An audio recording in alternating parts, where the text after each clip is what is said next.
السلام علیکم ناظرین، میں ہوں آپ کا ہوسٹ ناصر طور اور آپ دیکھ رہے ہیں میرے یوٹیوب چینل ٹوڈے ود ناصر طور۔ دوستو، ہم اسلامی دنیا کے رہنما ہیں۔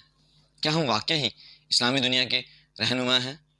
کبھی کوئی چائے والا، کبھی پتی والا، کبھی کوئی پیپسی والا، کبھی کوئی ناچنے والا، اور آج کل لاہور دا پاوا۔ افسوس کہ ہماری قوم کو اس کے رہنماؤں نے کچھ ایسے ہی کاموں پر، ایسے ہی مشغلوں پر لگا دیا ہے کہ وہ اپنی منزل تک بھول گئے ہیں۔ خدا کا خوف دلوں سے نکل گیا ہے، آنکھوں سے حیا تک ختم ہو چکی ہے۔ ہر طرف ایک مجہول اور نامعقول شخص کے منہ سے نکلے فضول سے الفاظ، ان الفاظ کا تکرار ہے ہر طرف، اور اچھے خاصے سنجیدہ لوگ اس میں اپنا وقت برباد کرتے نظر آتے ہیں۔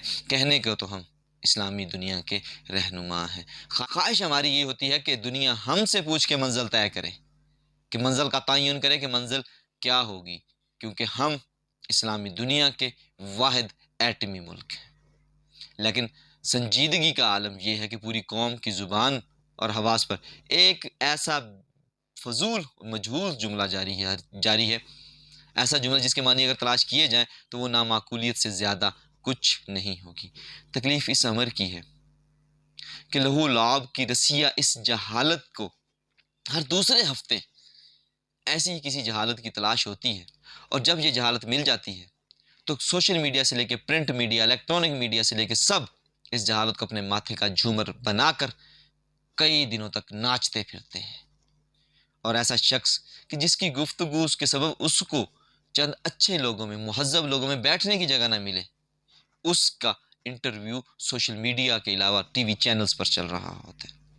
کیا ترقی کرنے والی قوموں کے اقدار، کیا ترقی کرنے والی قومیں ایسی ہوتی ہیں؟ ان کے طریقہ کار یہی ہوتے ہیں؟ حقیقت میں تو ہم ایک قوم نہیں، ہم ایک ہجوم ہے، بے ہنگم ہجوم، تالیاں پیٹنے والا بے شعور ناسنجیدہ ہجوم۔ تھوڑا نہیں، پورا سوچیے، کیا ہم واقعی قوم ہیں؟ کیا ہم واقعی اسلامی ممالک کے رہنما ہیں؟